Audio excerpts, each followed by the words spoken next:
India, from busy cities to quiet villages, the tricolour is rising once again. And as an Indian, I want to wish you all a very happy 18th Independence Day. But have you ever stopped and looked at our flag and wondered why these three colors? And perhaps the biggest question, was India's flag always like this? The answer is no. Before the tricolour we know today was raised as a symbol of a free India, its story went through decades of change, struggle, and forgotten designs. So today, let us go back in time and uncover how India's national flag became the flag we know today. But wait, before we go back in time, if you don't subscribe to my channel, just subscribe. Okay, then let's get started.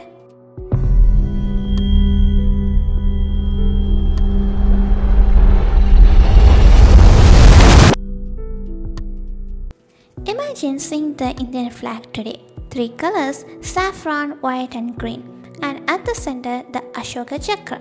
It looks so familiar that it's easy to assume it has always been this way. But it has not. The flag we know today is actually the result of decades of experimentation, political movements, changing ideas, and summoner desires that most people have never seen. Before the tricolour was officially adopted in 1947, India had already gone through a fascinating journey to find a symbol that could represent an entire nation. So, how did we get from those early flags to the Indian flag flying today? Let us go back to the beginning.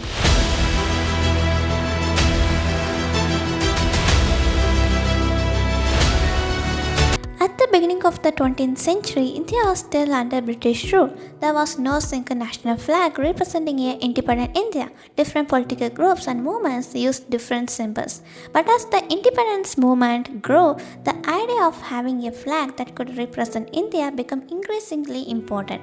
A national flag was not just a piece of colored fabric. It would become a symbol of identity, a symbol of people could gather around, and eventually a symbol of freedom. One of the earliest important attempts came in 1906. On August 7th, a flag was reportedly raised at Pasi Borgan Square in Calicut, now Kolkata. It had three horizontal bands of color, green at the top, yellow in the middle, and red at the bottom. The flag also contained symbols of inscriptions connected with the nationalist movement. It looked very different from the flag we know today, but it represented something important. India was beginning to imagine itself as a nation with its own symbol.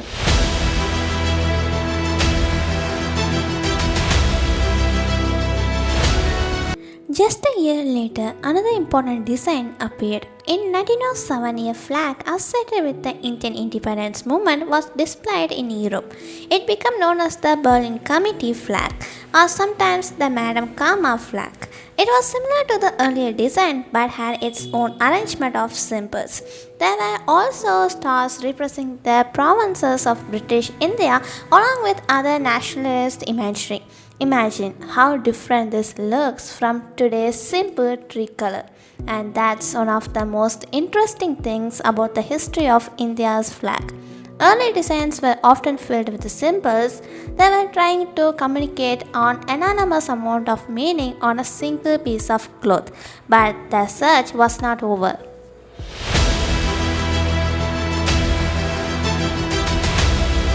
During the First World War, the Home Rule movement brought another design into the story. The flag associated with the movement had several red and green strips. It also included the Union Jack and other symbols, and this tells us something important. There was not yet one universally accepted idea of what an Indian national flag should look like. India was incredibly diverse. Different communities, political groups, and leaders had different ideas about what a national symbol should represent. So, creating one flag for everyone was never going to be simple. Then, in the 1920s, one man began playing a particularly important role in the story.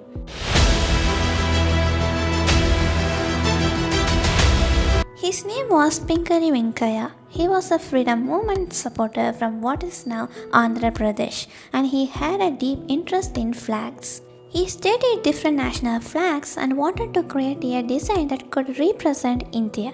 In 1921, during the Indian National Congress section at Biswada, today known as the Vijayawada, Venkaya presented a flag designed to Mahatma Gandhi. The original proposal used red and green, but Gandhi suggested adding white, and there was another important addition, a chakka, the spinning wheel. At that time, the chakka was not just something used for spinning thread. It had become a powerful symbol of India's independence movement. It represented self reliance, Indian made goods, and the idea that India could stand on its own instead of depending on British manufactured products. The flag was beginning to look more familiar, but it still was not the flag we know today.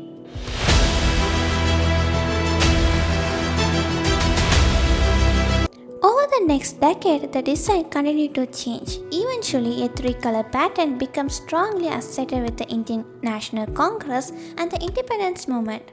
Then came 1931. This was an important turning point, a saffron, white and green flag with the chakra at its center was adapted as the Congress flag. Now we are getting much closer to the flag we recognize. But there is still one major difference. Look at the center. It's not the Ashoka Chakra, it is the spinning wheel. So, how did the chakra disappear? And where did that blue wheel come from? For that, we have to jump forward to 1947. After decades of struggle, British rule was finally coming to an end. India was going to become independent, but there was a new problem. The Congress flag had been deeply connected with the independence movement. But the new country needed something different.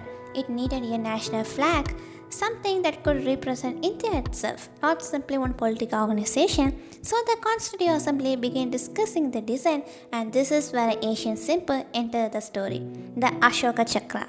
The wheel was inspired by the Dharma Chakra associated with Emperor Ashoka and the lion capital of Ashoka at Saranath. It has 24 spokes, and instead of the chakra, this ancient wheel would sit at the center of the new national flag. The colors stayed saffron, white, green, but the meaning of the flag had changed. This was not simply the symbol of a movement anymore, it was becoming the symbol of a nation.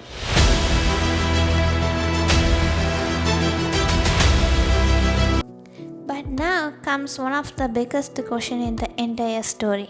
If the chakra had become such a powerful symbol of India's independence movement, why replace it? Why not simply keep the spinning wheel on the new national flag?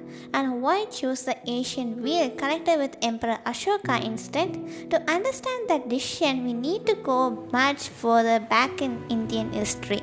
More than 2000 years before independence, a ruler named Ashoka controlled a huge empire across the Indian subcontinent. But Ashoka's story took a dramatic turn. After the devastating Kalinga War, tradition and historical sources describe a major change in his approach to rule. He became associated with the spread of Dharma, a philosophy emphasizing ethical contact, comparison, tolerance, and responsible living. And one of the symbols connected with this tradition was the wheel, the Dharma Chakra.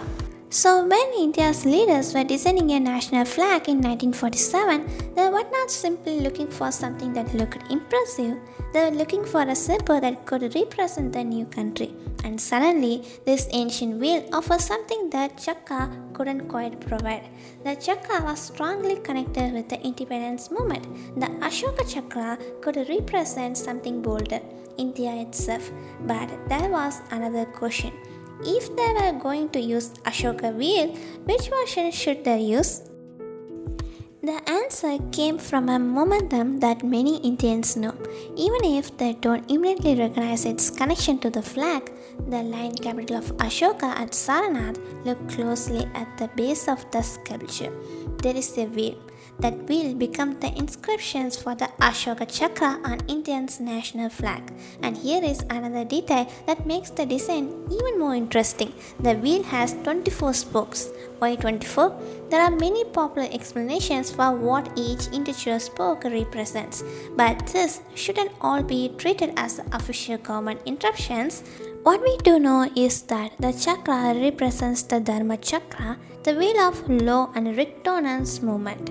And think about the symbolism. A wheel doesn't exist to remain still. It moves, it turns, it carries something forward. For a country emerging from a colonial rule, that was a powerful idea. India spent decades fighting to change its political situation.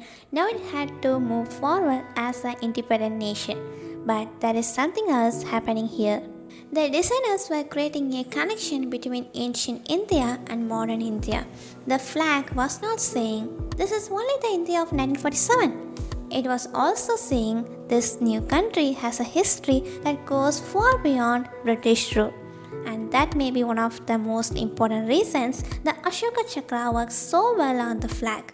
That chakra represents a struggle that had just happened. The Ashoka Chakra connected that new nation to a much older Indian past. One symbol looked toward independence, the other looked beyond it. And suddenly, the flag was not just about how India became free. It was also about what kind of country India wanted to become. That brings us to another question. If the symbol in the middle changed, why didn't the colors change too? Why saffron? Why white? Why green? The answer isn't as simple as the explanations you may have heard. Over the history of the flag, the meaning attached to colors evolved. By the time the final national flag was adopted, the official flag code describes saffron as representing the strength and courage of the country. White represents peace and truth. Green represents the fertility, growth, and the land. And the blue Ashoka Chakra stood at the center. Notice how different that is from simply saying, one color represents one religion, another color represents another religion.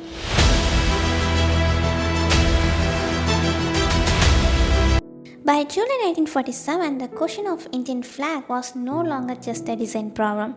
India was only weeks away from independence. The country needed a national symbol. And on July 22, 1947, the Constitutive Assembly formally adopted the new design.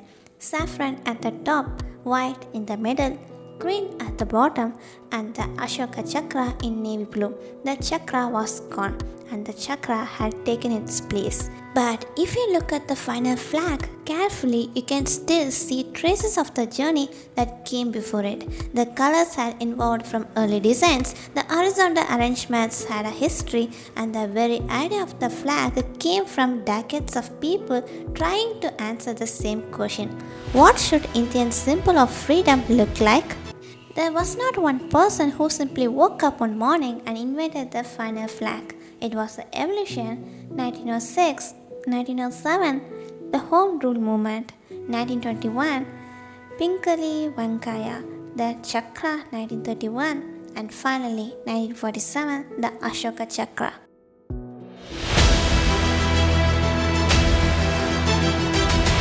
And then came the moment everyone had been waiting for.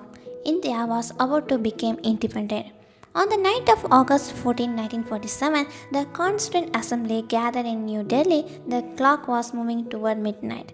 Outside celebrations were beginning, but elsewhere across the subcontinent, people were facing a very different reality. Partition had created one of the largest migrations in modern history. People were leaving their homes, trains were crossing newly created borders, families were separated, and violence was spreading in southern regions. So, while the word freedom filled the air, the country was also entering an uncertain future. Then, as midnight approached, Jawaharlal Nehru addressed the Constituent Assembly. He spoke of India's long journey and the moment when the country would awake to freedom. And at the historic moment, the new India finally had its own national flag. Not the flag, Indian flag, not the first tricolor, but the result of everything that had come before.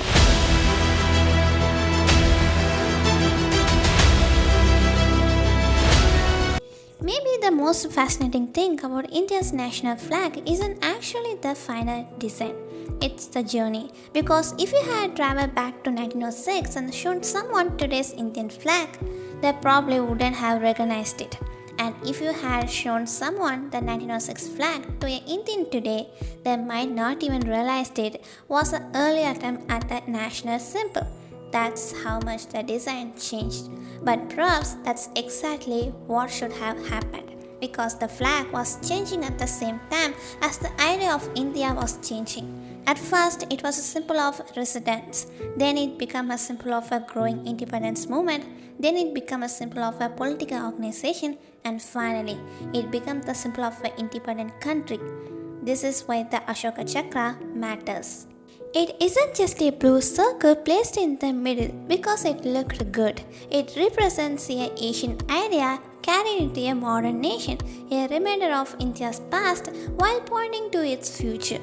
And perhaps that's why the wheel is such a fitting symbol because India's story didn't end in 1947, it was only beginning. And a wheel that keeps moving never really has a final destination. So the next time you see the triangle flying, take a second to look at it differently because it isn't just a flag that appeared in 1947, but it's the result of a much longer search for a symbol that could represent an entire nation, a nation that was still becoming, even as its flag was being created.